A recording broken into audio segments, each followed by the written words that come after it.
I don't really care if we split. I'm a really should've never tagged. Should've heard the shot at Lexington and Concord. We show Britain we are not afraid to die. We will not say red. All my troops are dead. We will not say red. All my troops are dead. We will not say red. All my troops are dead. We will not say red. Boston Tea Party, coercive acts, give me liberty or not. Now the taxes from the law, colonists come now. Rubber leader ran now, further than the colony. Enemy between the laws, I don't love a romance and out. I don't show you sweetie. Cause I'm since we should be free. That we're doing the independent. We is the way they treat, so leave us alone, no one ever gets it. Continental Congress, all up in petition. We just want our rights, please.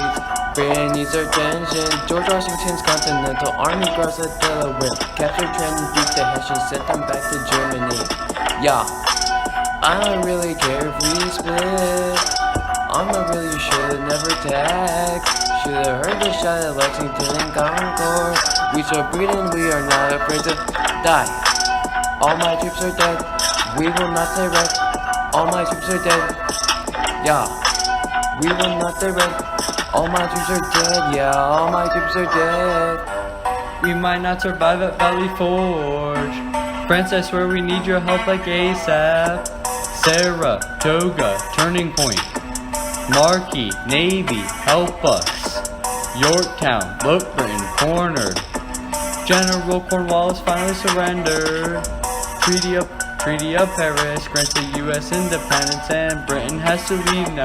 We are finally done and we don't need you or your team now. Start a new country, we'll create a constitution. We say, you're the worst, you're the worst. We will not surrender because we come first. I don't really care if we split. I'm the really should've never tagged. Should've heard the shot at Lexington and Concord. We show Britain we are not afraid to die. We will not say red. All my troops are dead. We will not say red. All my troops are dead. We will not say red. All my troops are dead. We will not say red. Why'd you say just chorus? So the first part of the chorus starts with, I don't really care if we split. Pretty much it's saying that the men and women of the British colonies, they wouldn't feel scared if the colonies and the British Parliament in Great Britain were to split apart. They were actually pushing for that. Then the second line of the chorus goes, on the real you should have never taxed. Pretty much around 1764, Britain needed money to pay for the debt from the French and Indian War, so Britain would put tax on sugar, tea, paper, and many other items so that the British did not enjoy it, so that the colonies did not enjoy it at all. In fact, they didn't like that there was taxation without representation. Pretty much that whole concept of taxation without representation was a huge driving factor and fueled the colonies in the war. Then the third line of the chorus goes, should have heard the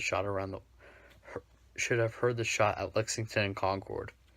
Pretty much on July 29th, 1775, the first shots were fired just after down in Lexington, Massachusetts, sparking the revolution. The shot at Lexington is also known as the shot heard around the world. Then the fourth line goes, we show Britain we are not afraid to die. 4,435 revolutionary soldiers from the colonies died in battle, and about 1 in every 20 white free male Americans died during the war. The next line goes, we will not stay red. Red symbolizes Great Britain and the British Army is commonly referred to as redcoats. And the last line goes, or the sixth line goes, all my troops are dead, saying that they won't stay red due to the murdering of colonial people and troops. The colonists were upset that the British passed the Tea Act, so on December 16, 1776, they had the Boston Tea Party. There, they dumped the British tea into the Boston Harbor, and in response to this, the British passed the Coercive Acts, where they closed the Boston Harbor until the debt from the tea was paid off. At this point, it was clear that there was no saving the relationship between the colonists and the British. Done. On April 18, 1775, Paul Revere and William Dawes warned the colonists that the British were coming. The next day, the first battle of the war took place at Lexington and Concord. The next major battle of the war was the Battle of Bunker Hill, where the British managed to capture Breed's Hill. Even though the colonists lost this battle, they made it clear to the British that it was going to be a long war.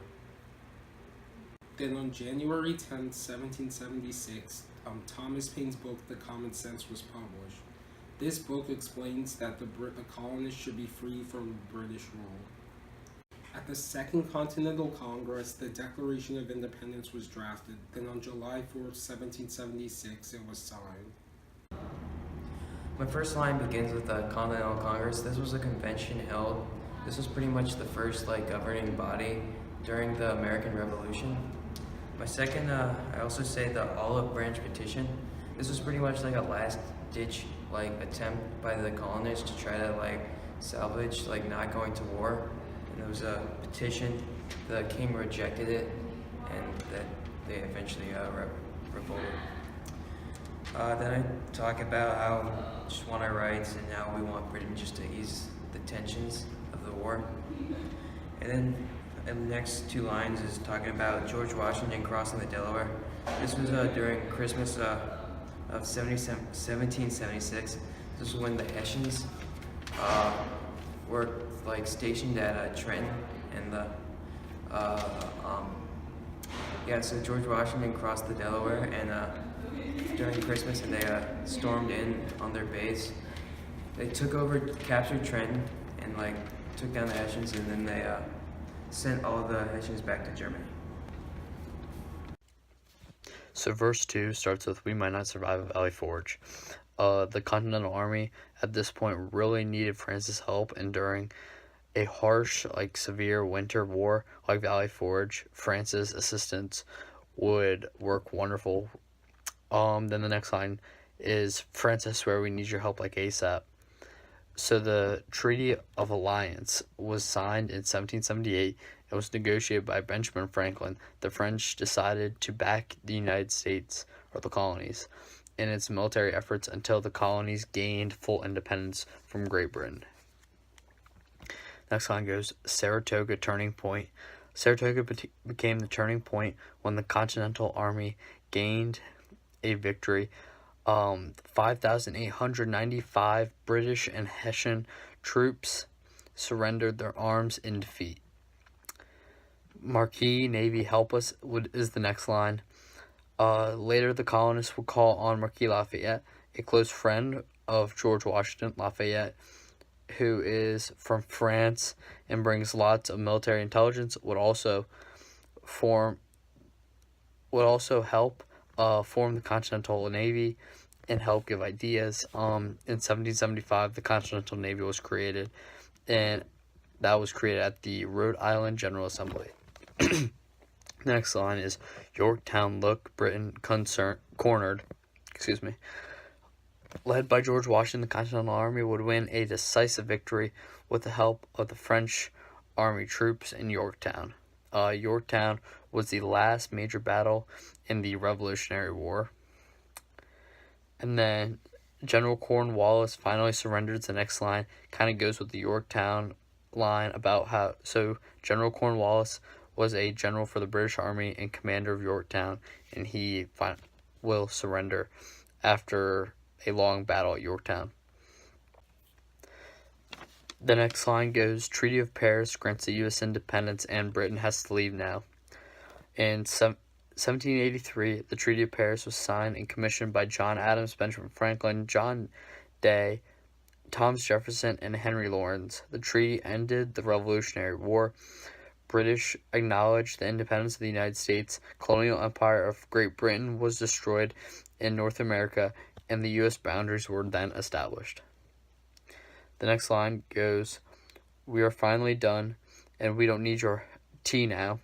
So they were finally done with the war, and the comment about tea means that they don't need to buy tea from the British East India Tea Company, which is a huge monopoly that the British created in tax efforts. The next line goes, "Starting a new country will create a constitution." The creation of the Constitution in September 17, 1787 was by James Madison. It replaced the previous Articles of Confederation from 1777. And then the last two lines are, "We say, you're the worst, we will not surrender because we come first." Pretty much that's just self-explanatory that British, you're the worst. And then that the colonists will not surrender until they come first.